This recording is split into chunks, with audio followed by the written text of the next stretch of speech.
Doesn't it seem like today that everybody is trying to change the way they eat in some way? And for some people, and this might be you, it has turned into a battle with yourself between how you are currently eating and how it is you imagine you should be eating. And you might also be thinking, but I really want to eat healthier. I like those foods. I like how I feel when I'm eating in that way. So why is it I keep ending up over here and out of control with food? Why is it that wanting it doesn't seem enough to actually change behavior? Because even in a food freedom model, and all that means is that in food freedom, we don't label foods as good or bad. We're not saying all foods are nutritionally equal, but we're removing the morality. The reality is that if you are struggling with this, you want a behavior change. Like you want the actual things that you are eating, your patterns, your behaviors around food to change. And here's the challenge. And you may have heard me say this before, is that behavior is the last link in the chain. So what you believe, what you are feeling, your biology and your environment, those four things will dictate your behavior.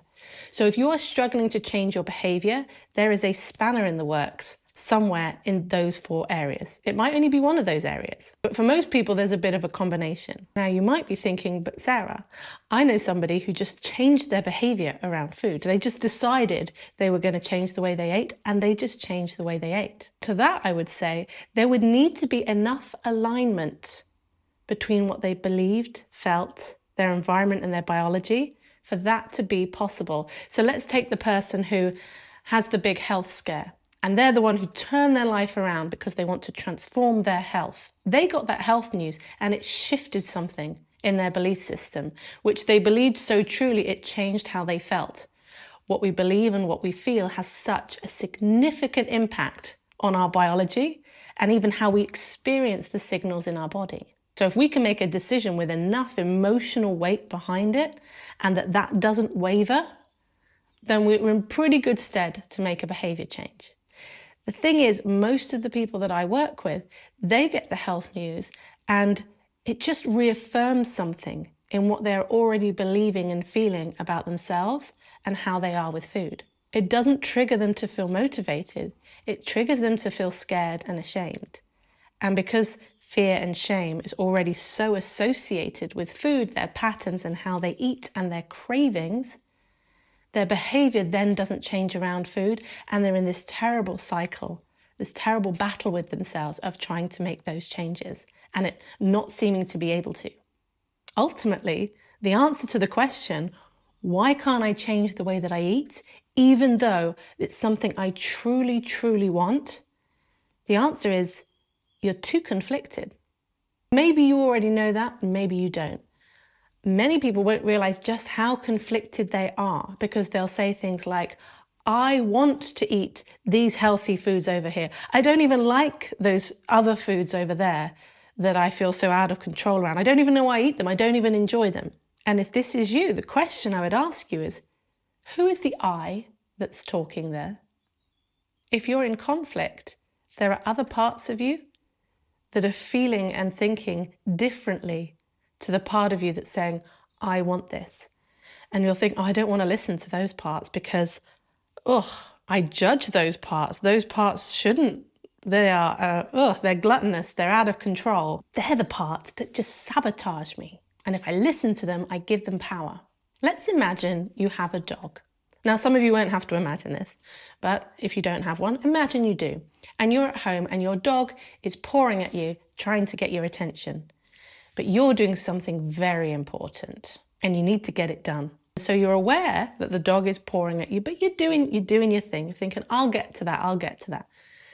The next thing you know, the dog has peed on the carpet. What was the error here? Well, the error was not listening and responding to the dog. This is what happens when we don't listen to the parts of us that we don't want to admit are even there. If we ignore them, they come out in unwanted behaviors, whether that's compulsive behaviors, anything that you probably label as self-sabotage is a part of you acting out because they're trying to communicate something to you and they don't know how to get your attention. And in this case, when I'm saying you, I mean like the executive you who is able to take a step back and look at the different parts that are having their different ideas. Now, listening to those parts does not mean that you always follow them. So one of my favorite parts to talk about is the rebel, the part that just seems to sometimes rebel just for the sake of rebellion, even though it might harm you in the long run. It's not serving you in the long run. I have a strong rebel. So I might, if I tell myself that I can't have something food-wise, that part of me kicks off about it. She feels like she is being deprived. She feels like she is being controlled. Now, the adult, rational, analytical me is going, but you're not. It's just a biscuit or a cookie. But she doesn't listen to that. She's got her own ideas. And so it's not about listening and then always, I have to keep giving in and giving in and giving in to that part of me. And that's like trying to give in to a child whenever it has a tantrum. So what do we do with kids when they have tantrums, when they're in that stage? Ideally, we're trying to teach them how to calm the F down. So how the relationship with my rebel has changed, that part of me, is firstly, I accept she's there. All the psychological personal development work I've done has not made her disappear, so I need to accept that she exists. She is a part of me that exists somewhere in here, and she can be triggered. But I also trust that she is trying to have our best interest at heart. So I give her that credit. So if she is suddenly going, oh, if I keep it with food, it could be, okay, I'm saying don't have another cookie. And she'll say, well, now I just want to eat the whole pack and go and buy more. This is how I would talk to her. I would say, okay, we are a grown-up woman. We can go and buy all the cookies if we want to. We can do that. Or we could just take a moment to go, okay, that's a possibility. What actually makes sense right now? What makes sense? Now, the difference is because you go, okay, well, then the answer should always be don't go and eat loads and loads of cookies. But in order for it to feel like a choice to both of us, to me and that rebellious part, is it actually does have to be an option. It sounds counterintuitive, but the goal is to not try to demand that you already know what the answer is going to be. The goal is to make a regulated decision and try to have the different parts of you have their say. And it's important to stress that this is just an example of how I talk to a particular part of me. It doesn't mean that if you have a rebel that you need to talk to it the same way as I'm talking to mine. Your rebel might respond quite well to a firmer hand and stricter boundaries. This is why parts work is so individual. It's about figuring out how you want to have a relationship with the different parts of you so that they're not running amok and leaving you with an experience of yourself where it's like you don't even know which version of you is going to show up that day. So you may be wondering, okay, but how do I even get there? How do I understand what part of me is saying what? Well, this is the unpopular news. How much time do you spend consuming information versus noticing or listening to whatever's going on inside you? If you're somebody who always has a podcast on, is always doing, always distracted, your mind is always on something else other than what's going on in your own mind, there will be so much going on in your own mind that is passing by your attention, and it will just come out in your behavior and you'll go, whoa, where did that come from? I had one the other week where a friend of mine did something where she was trying to help, but it actually ended up causing a bit more work for me. And there was a part of me that wanted to just rage. I mean, it was so disproportionate because the other part of me is going, they were only trying to help. They were only trying to help. And it's only going to take an extra 10 minutes of your time to sort out. So this is what I do whenever I notice that I'm having a reaction that seems disproportionate. I think, okay, what's really going on? There must be something else going on because this reaction I'm having is not just about what my friend did. And then I was able to see, oh, there's this other thing over here that actually I've been feeling overwhelmed with all these things building up on top of each other. And that's where I need to put my attention. I need to have a look at this overwhelm and start trying to pull some of the threads out of that. And that would be listening to the parts who are panicking about overwhelm, who are feeling resentful about all the things that I have to do. And it's things like, if I notice there's a part of me feeling resentful, it needs acknowledgement. Resentful is a type of anger. Anger wants to be heard. But I don't like to admit that I'm angry, especially when I'm trying to help somebody. But then if I don't allow myself to admit that and feel that, it's going to come out in bad temperedness somewhere else. And this is the same thing with food. When we're not listening, when we think, okay, well, this is what I should be eating, and to hell with what my body says, to hell with what the other parts of me say, I'm just going to decide, I'm going to stick to this rigidity, and I'm never going to deviate.